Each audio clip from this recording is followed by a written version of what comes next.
Hi and welcome to part 2 of the HP Modeling Bundle overview. In the first part we covered the top row of scripts here, which are basic functions like deleting, moving and snapping. And today we want to cover the right side here. These are more the modeling specific tools for changing topology and stuff like that. Alright, let's get started. Okay, let's start with these here.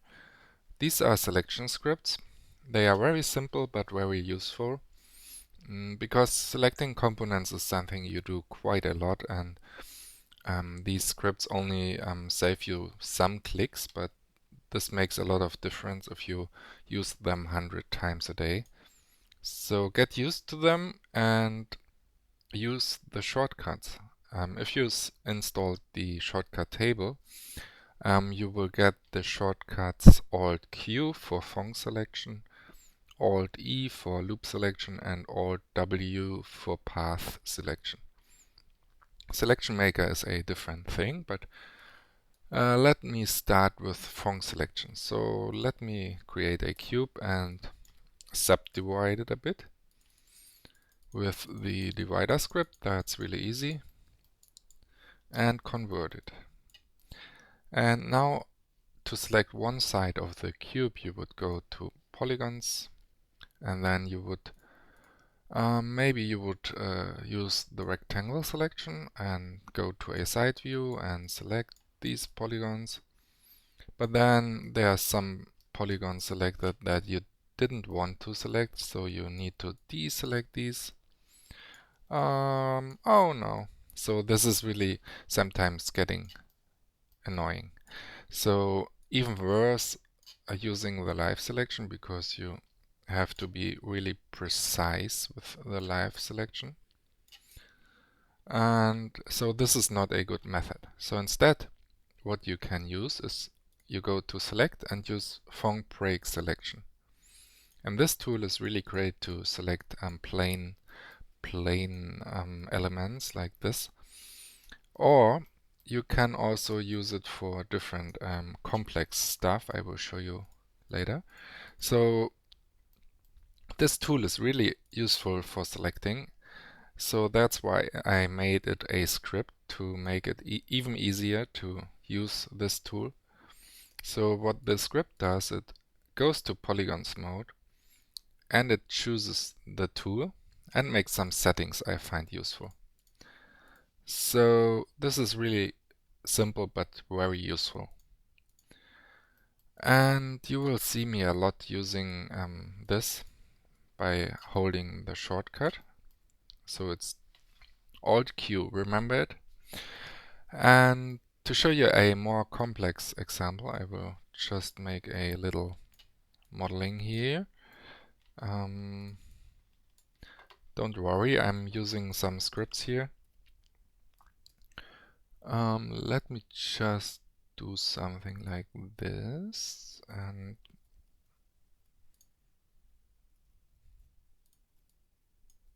extrude these. So let us say we have something like this. And now we want to select only this segment or the thin parts of this tube. As this is a converted polygon object, we cannot go into the sweep options and change parameters. So we need to select polygons here. So this can be done by using the loop selection and shift clicking on these polygon loops here. But then you do something like that accidentally, and yeah, that's not really good if you have a lot of loops to select. Instead you use the Phong selection, and this makes it really easy to select all these components. In this case, you see I need to even decrease this angle, increase. So in this case I need a higher angle. But that's really easy to select these components. Or maybe you want to select these components. And now, with these selected, you can, for example, use the Move Normal tool to increase or decrease the radius here. So this is really handy in many situations. Alright, let me just revert to save, and now I want to show you the loop selection tool and the path selection tool. So let me again make a cube, solo it, and make some subdivisions. So the loop selection goes into polygon mode and chooses the loop selection and makes some settings here. Most of the time you don't want select boundary loops active, so this is the setting you want most of the times. Stop at boundary edges and select boundary loop are more special cases. So I decided to make these settings for the tool. So when you need to go and change these settings, you can do so, but when the next time you choose loop selection, these settings are reverted to the default. So it's a bit easier. The path selection is similar, but it goes to edge mode and it chooses a different tool. It chooses the path selection tool and sets the selection mode to simple edge loop. So this way you can select simple edge loops, which is very important. And many of my scripts work with edge selections like these. So edge selections are a very good way to select components. I think it's better to work with edges than with point selections in many cases. But it's up to you, of course. But as I said, many of these scripts work with edge selections. So try to get used to select edges. And of course, you can also make the same selection with points. Yeah, that's up to you. Okay, so in the next part I show you Selection Maker. So Selection Maker also has a shortcut. The shortcut is Command-Shift-F. And Selection Maker makes a few things. So first you go and select some polygons. That is necessary for this to run. So let me just select some of these. And now I hit the tool and it will ask for a name. So I name this some polygons and hit enter, and you see it made some things, like it created a selection tag, called the selection tag like you input the name, and it also applied the selected material and set this selection into this material. So this is very simple in this case, but it does some things you would need to do manual. And the other thing it does, if you have not selected a material, it creates a new material. So let me just do it again and call this test selection.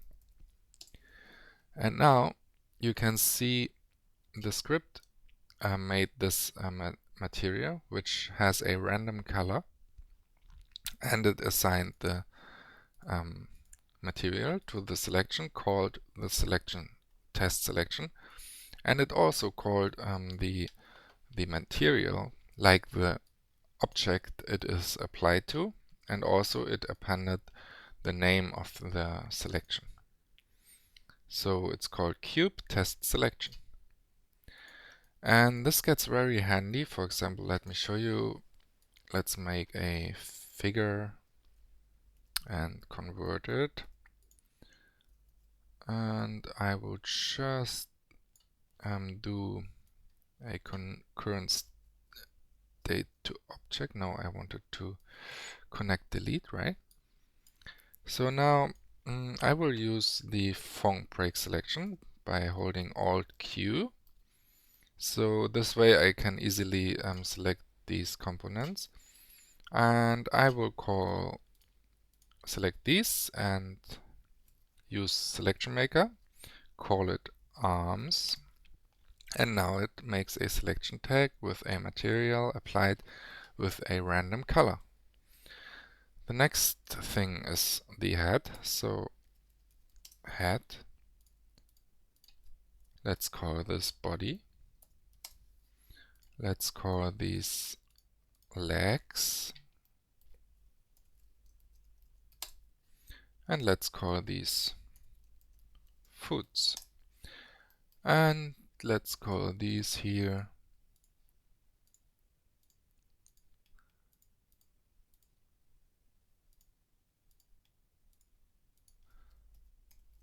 joints. So now you see I have really fast made some materials and selections, and these have already really good named tags and materials. So how can I show you this? Vertical tags. So as you can see, all these tags are named like the names I have inputted, and these are colored. So what's the use of this? So what you can do now, for example, you could bake a material ID map. So you could use this map with the colors of the selections for adjustments in Substance Designer, for example, or in other applications or body paint or stuff like that. And this is really handy. So just really simple to make selections and materials. The next group here are normal commands from Cinema 4D. I just put them in the layout so you have them all here together. And then here are the cutting scripts, which are really simple again, but very useful. So loop cut makes edge mode and chooses the cutting tool in loop mode, and also makes some reasonable settings here. So really useful. So I put this with a shortcut, Alt Y, and this is something you use also very often. And as it also goes into edge mode automatically, that's also really handy. The center cut is also very useful if you want to cut in the middle of an edge. So this will also use the knife tool in loop mode, but it also enables the snapping for midpoint snap. And this way you can easily now cut in the middle of edges. So these are exactly at 50% between 2 points. So this is really useful to make even edge cuts. You could do this also by using this offset and always pressing Shift and then putting here 50%, and then you would click and it would do the same, but it's just so much faster to do it with midpoint snapping. And just don't forget to disable snapping after using it. The knife line tool would just enable the knife tool in lines mode.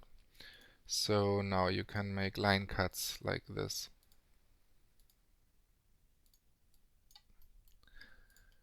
And knife path is a different mode, which is useful if you have polygon stripes selected like this, and now you want to cut in the middle of this polygon selection. So you use knife path, and now you can cut in this polygon stripe like this.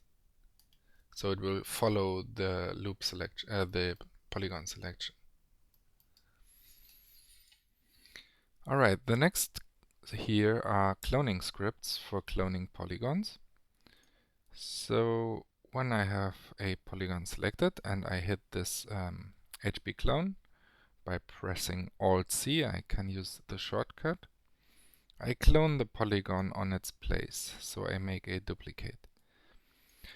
And this also works for several polygons. So if I, for example, clone first this, scale it down, extrude it, and by double-clicking I select all connected components. And now I drag this here and I clone it again.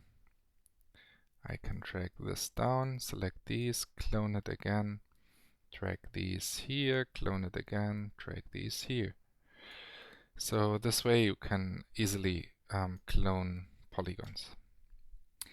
And if you are in, for example, Rotate tool and you clone this by pressing Alt-C, you will see that you will also activate the Move tool. Because I thought the Move tool is what you usually want to do after cloning polygons. So for these cases, cloning is very effective. It's more effective than cutting the mesh and extruding out when you don't need to smooth this mesh. It's really good to have open geometry like this. You don't need a watertight mesh for hard surface modeling always. So as long as you don't put this in a HyperNURBS, which doesn't work, it's totally fine to have open meshes. Like here, this is open, as you see. This saves you a lot of polygons if you would cut the complete mesh here to extrude out something that would produce a lot more polygons. So just a little tip here on the side. These one here are also for cloning, but they also move the polygons. So let's say you have a polygon, a single polygon. And I now press on this script. It will clone the polygon and move it on X plus. If you have two polygons selected, it will also work, but it will move the polygons the amount of the X size, so it connects here. And this way you can make really interesting shapes and patterns. So you can select this and use C several times. Now I use -X. So you see you can easily draw out patterns like this. And this is really useful sometimes. You can also select all and then just move all. And now you can just select a few here and move them to Z. And now let's just move these here and move these here and these here. So you see you can do some pattern very easy. And this works in all directions, so very fun. And if you want to put it in a HyperNURBS, you might want to optimize this. Oh, sorry, this one. So you get a tight mesh here. Alright. Now this one toggles soft selection. This is very easy and self-explanatory. So you go to points mode and select one point and toggle soft selection on and off again. So this is only doing what you could do when you select the Move tool. You go in the Move tool to soft selection and enable. That's all it does. Now this in connection with these radius scripts you can also use to increase and decrease the radius parameter here. So, but we will talk about these later. The round edge script rounds out edge selections. So let me just create a landscape object and select some loops here.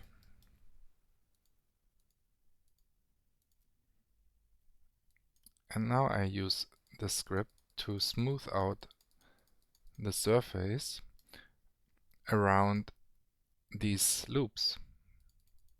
If I press Shift, it's even stronger.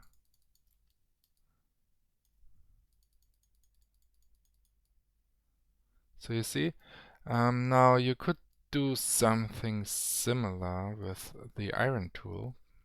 If I select these, and now I use the iron tool, you see it's something similar, but it's just a bit different. You cannot smooth so much. It will not work in this case. It will not smooth more than this. You see? So the round edge script is really handy to smooth these out. And you press it as many times as you want. And then you make it with Shift stronger, and then again click until you have a very smooth edge loop here. Okay, let me show you the HB lineup script. So again, I make a cube and subdivide it a few times. And now I will drag some of these points a bit. Now, in this case, it's very hard to fix these kinds of things. So the lineup script can help you. So what you do is you select a part here, like all these edges, and the lineup script will line these up from the first point to the last point of the selection. But now you see that the distance, the length of the edges are different. So in this case you want a regular grid. So what you can do, you shift click on the lineup script, and this will not only line them up, but they will also have the same length. So all the edges have the same distribution here. And the good thing is you can do this also with multiple selections. So you can also select these edges here. The only important thing is that they should not be connected. So if you line these up, it will line up this part and this part. If you have this selected, it won't work. You need to have separate edge selections. If I do this, it will mess everything up. So keep in mind, you select a line of edges and you can select a other line of edges. Only they should not cross like this. You need separate lines of edges, and that's fine. So in this case I would shift click to get an even distribution, and it's fine. So you can use this to fixing stuff like that, but also, for example, to do some bevels, like, or things like that. If you select these and these, and you run the lineup script, it will line these up to make something like this. So very handy in many modeling situations. The next one I want to show you is the even distribution script. For this I will make a plane again.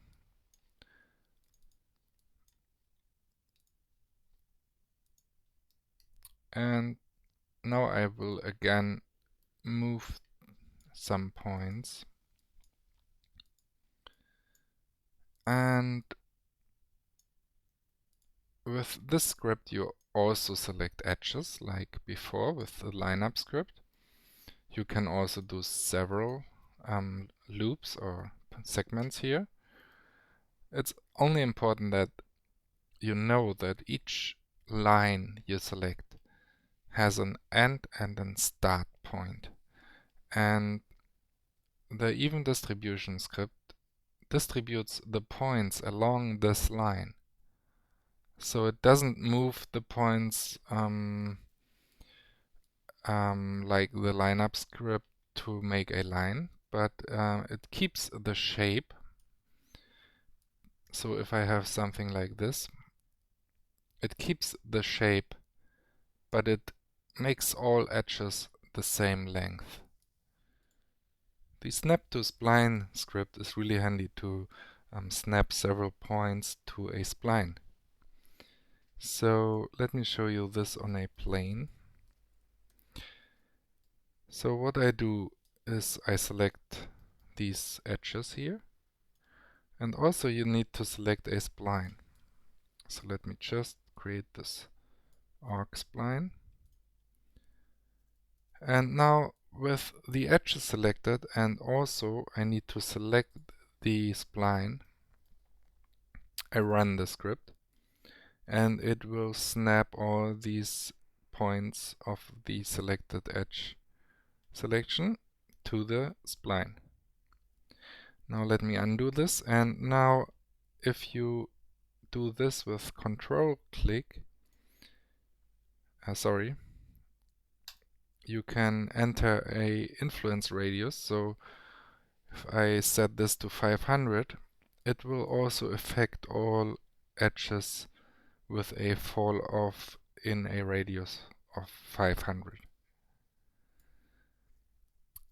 Or the third option is to hold Shift while you click on the script, and this will allow you to input subdivisions, and this will subdivide the edges which connect the spline with the edge selection. So undo this. So the normal operation would produce this. With Shift you can make something like this, putting 50 subdivisions, or with Control you can enter a radius and it will also affect the rest of the mesh. So I will make some further tutorials on these, because in this video I just want to show you really quick what each script does, but it's really handy for many stuff like retopology and stuff like that. Alright, so this is the smooth edge script. I like it a lot, and you can make really interesting shapes and organic modeling. So let me just show you this on a simple example to get to the options you have. So you need to select edges. So let's select one edge loop here. And if you run the script, you will be asked how many curve points you want. And I will set this like default to 3. And as you can see, this will create a spline and a spline deformer and another spline. The modifying spline has now 3 modifying points. And now you can start editing the mesh with this spline. You can still add points, that's no problem, and delete points. So you can work on the mesh like it would be a NURBS. And you have this fall off here, and this means you can go into the spline deformer, and under shape you can edit this fall off. So you can also make something like this, and you can increase or decrease the radius.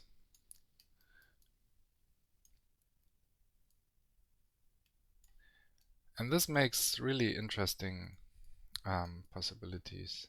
I will show this in a separate tutorial soon, but for now I just want to show you the options.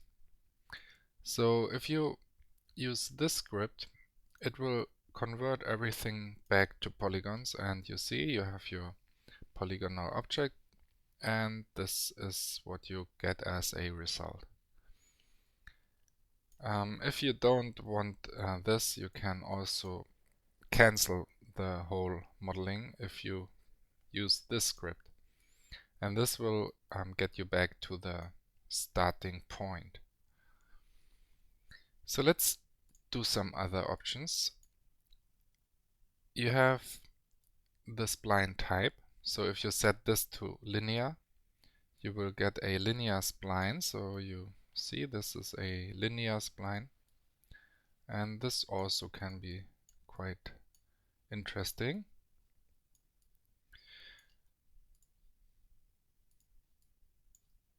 And you have the option to use precise spline. I will show you this on a, let's first do a simple editing like this, convert it.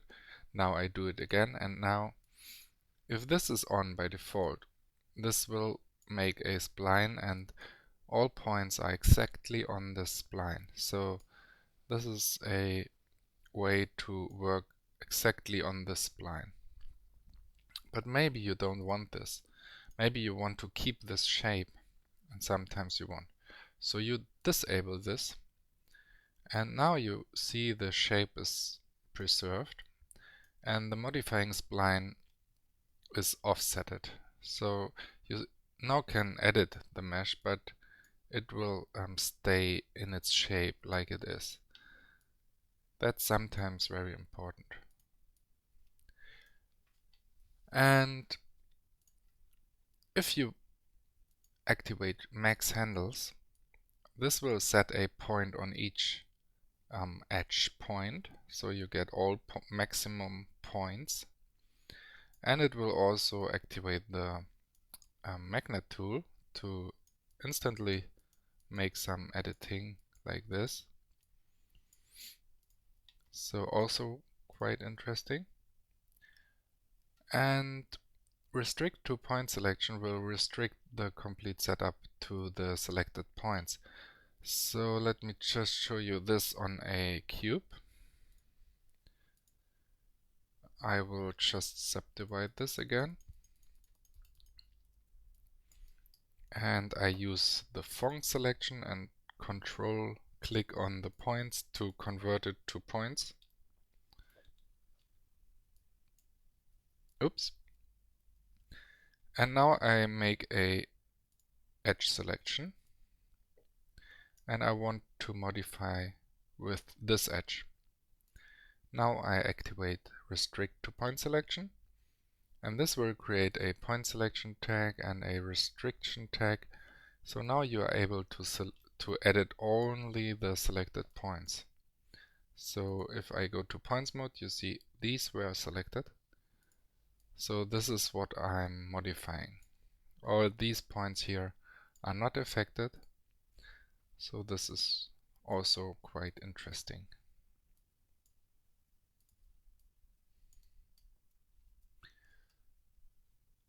I think we covered the most important options here.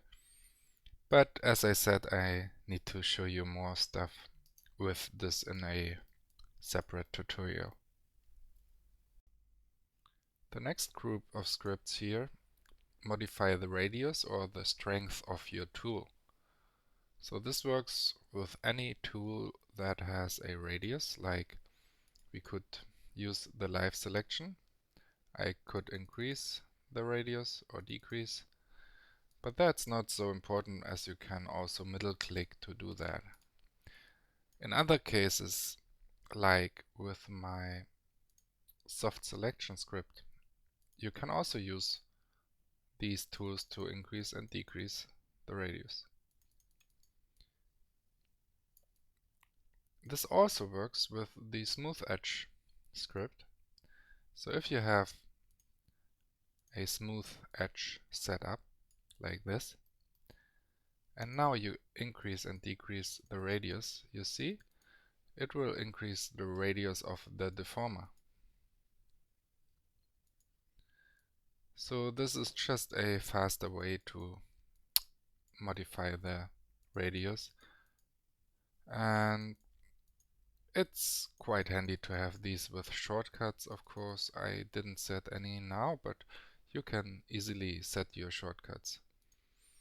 And these both are for the strength of tools. So these are basically what you would do when you have, let's say we have the magnet tool. You could go in here and increase the strength, the influence, or decrease the influence of the magnet tool.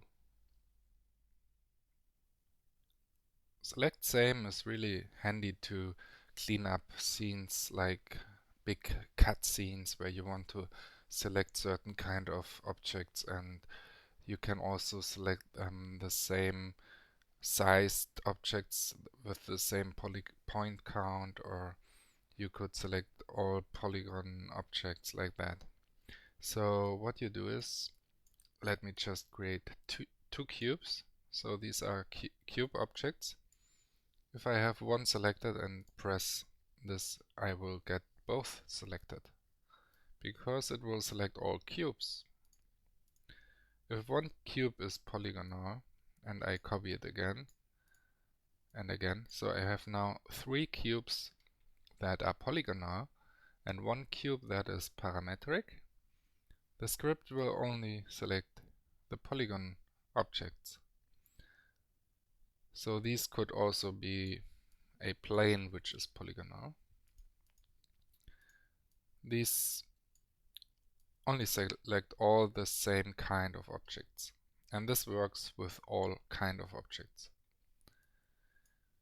Now the same goes for point count. So if I have this cube and this cube and this cube, they have all the same point count. So now I can go and shift click on this, and this will select all the objects with the same point count. And this is especially handy if you want, for example, you imagine you have 1,000 objects and 300 of these are some really small objects that you don't need in your scene, like screws of a big cat model, and you want to get rid of these. So you could select a screw and hit shift on the select same, and it will select all the screws which are sharing the same point count. I will show you more of this in separate videos. These both are really simple scripts. So HB group does following. So you have some objects and you select them, and the HB group will group each object under a null. It will also transfer the name to the root object and append root to the name. So this can be handy in some situations where you want to organize your scene like this. Also for rigging, this is important sometimes. Alright. And the toggle visibility just toggles the visibility of the selected objects. So if you want to get rid of these, you can just toggle them on and off. So these ones here are symmetry scripts, which makes it easier to set up symmetry. So the first one is for single polygon objects. Let's say you have a polygon cube which is already symmetrical, but the object itself is not in a symmetry object. So Symmetry Maker will ask for a tolerance, which is meant to keep points on the x 0 plane, so on this plane, and this tolerance will also look for points which are a little off this plane by this distance. In this case, this should be perfect, so I don't need a higher tolerance. So I press OK. As you can see now, the script made a symmetry object, put the cube into it, and deleted half of the points. So it deleted all the points that are on the negative x-axis. So now I can just keep working in symmetry mode.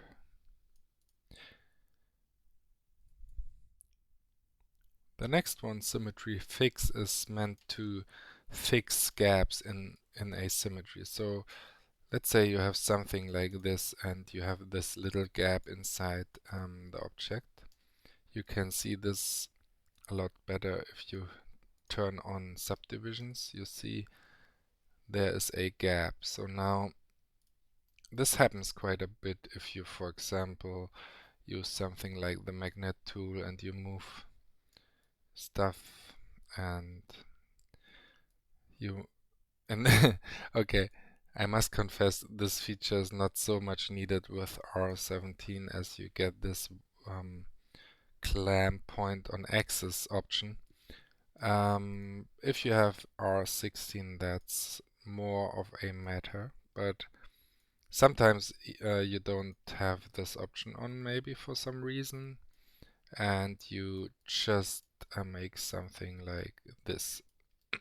And now with Symmetry Fix, you set a tolerance again, and this will be the radius. It will search for the points here on the x-axis. So in this case I put 10. And now you can see it closed this gap here. So all the points on this axis will be set to the x0. The group symmetry works for several objects. So let's say I have this cube and another cube and one more. And I would just make a group and rotate them because I want to show you the difference between global and local symmetry. So let's move them here. So with these cubes selected, I can now press group symmetry and it will make a symmetry object with a symmetry root and a group, and there are the cubes. So it will group the cubes, the selected objects, make a symmetry root, which is on the center of the symmetry, so you can still rotate the symmetry, and create a symmetry object at the same place. So this is local symmetry. If I want to make it a symmetry on the world axis, I select the cubes and I press Shift Group Symmetry. And this will make a symmetry on the world center. So this is the global symmetry if you press Shift. So this works on any selected objects. You can also select the symmetry object again, rotate it somehow, move it, press group symmetry again, and it will make another symmetry.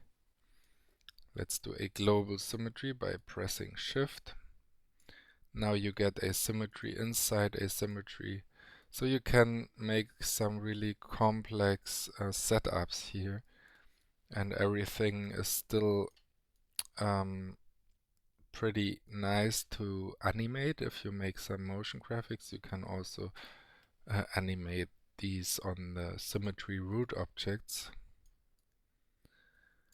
And yeah, so this is just an easy way to make many objects symmetrically. The next one here is a very simple but very useful script.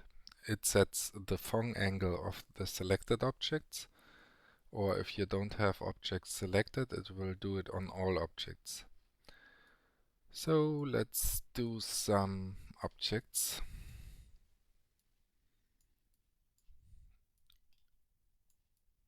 And I will convert all to polygons for now. So I select an object and press this button. And I set a Phong angle. So let's say 20. In this case, I don't see anything, but if I go into the tag here, in the Phong tag, you see the Phong angle is set to 20. For modeling, I like to work sometimes with no Phong, so I can set it to 0. So I see all my polygons shaded. So the Phong tag is still active, but the angle is set to 0. If you don't select any objects, you can set all objects to 0. So this works on selections, and if you have not selected any object, it works for all objects. So the Pipette script is really handy to make sweep setups. So you just need to select a spline and hit the Pipette script, and this will create a sweep, and it will create a n-side profile and make the setup in the object manager for you. The n-side is a very good profile spline because it's pretty low res, so you get a very good starting point with not too many polygons. And also the sides are symmetrically. If you have like 12 sides, it's always symmetrically here. And yeah, I just like to set it with a number here to make the count of sides here a fixed number. So the n side I prefer much over the circle spline. And so the Pipette script also works for many objects. So let's say I have this circle, I have another circle, and let's do an helix. And you select all these objects and hit Pipette, and you have a sweep for each spline. And the good thing is, if you noticed, also the profile splines are selected already. So that means if you now scale these profiles, you are immediately able to scale the radius of the sweep. So the profile can be scaled right away. So you don't need to go into the object manager and select anything. You just hit Pipette and scale, so you are really easy to handle. Another cool thing is this also works for edge selections. So let's say you have this sphere, you make some edge selections, and you hit Pipette. This will make sweeps around these edges. And it will also, of course, select the profile, so you are able to scale this down. So this is really good to make really fast sweep setups. It works for any spline objects. Also, it should work for tracer objects and for spline masks. So, and also, as I showed you, with edge selections. Now in the end, I want to show you the Retopo scripts here. These are two scripts. The first one is for initializing the Retopo mode. So this will do some settings for you. So you select a object which is high res, and you want to make a new topology for this head in this case. So you press Retopo initialize, and it will ask you if the mesh is symmetrically. In this case, yes. Start with an empty mesh. I will show you the difference later. In this case, now I press yes. And as you can see now, it made some settings. It made a setup with a symmetry object, a empty polygon object, and it made the original object transparent with a display tag. And it also selected already the poly pen and made some settings for you. The only thing you might want to enable now is polysnap, and you can start drawing your polygon strips. So what this made this script set up everything, so you can just start drawing out polygons, and you have this view where you can see the transparent head, and you see your new topology on top of this head, so you can just start drawing out your topology. And the new or semi-new polygon pen is really great for making this. But the key element of this whole thing is it also set up a shrink warp deformer. And this shrink warp deformer is linked to the head. So this always will project the Retopo mesh to the mesh of the high-res head. And that means, for example, if you select your mesh here, you can also use tools like, let's say, I want to use the brush tool. And this is really a good tool for making retopology cleanups, because you can, let's set this lower here, you can move the mesh on top of the other mesh. So you can just tweak your mesh with a fall off like this, make adjustments, and it will also always project the mesh on the head.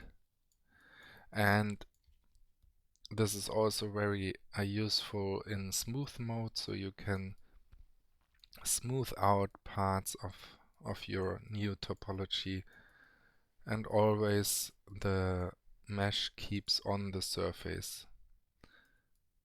So you can use any polygon tools to make your new mesh, and it will stay on the surface. Now, the thing with this setup is, now if I disable the shrink warp, you will see you get a very different result. And this is not a good result. This is the unprojected version of your mesh.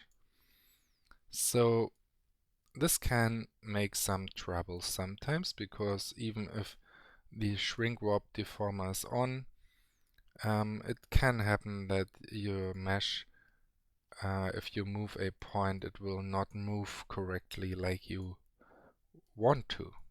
And that's because the undeformed mesh looks like this. So that's where the Retopo remesh script comes in. So you should just get used to make Retopo remesh sometimes. So after a few modifications, you should just make this remeshing, and this will convert the current state, the deformed state, to the normal state. So if I now disable the shrink warp, you see this is still intact, so it will just make a convert, like if you go and make a current state to object. That's what this does. So it makes a deformed mesh to a undeformed version of the mesh. So just keep in mind, if you do some modifications, make the retopo remesh, and it will work. And yeah, so the last one is here, transform repeat, and this is really simple. It makes the last modeling command and repeats the settings that you have set. So if I extrude this, I can just repeat this extrusion. I can now select all and do it again. So you can do extrusions with the settings of the last extrusion. This also works for inner extrusion. Let's make a inner extrusion. Now select everything and do it again. That's fun. So now you have the same extrusion as you made before. So this is the same as you would do inside the tool, the new transform. And the new transform is hidden in the tool settings, and you cannot use it with a shortcut. So that's why I made this script. Alright. I think we covered everything now. Of course, some of the scripts need some more explanation, and I will do some more tutorials on a single script in the future, but now you have a good overview, and I hope you like working with these scripts and it makes your day easier. So this was the goal for me. These scripts are really a big help. I use them myself anytime I do modeling. So, okay. Thank you for your attention and see you and bye bye.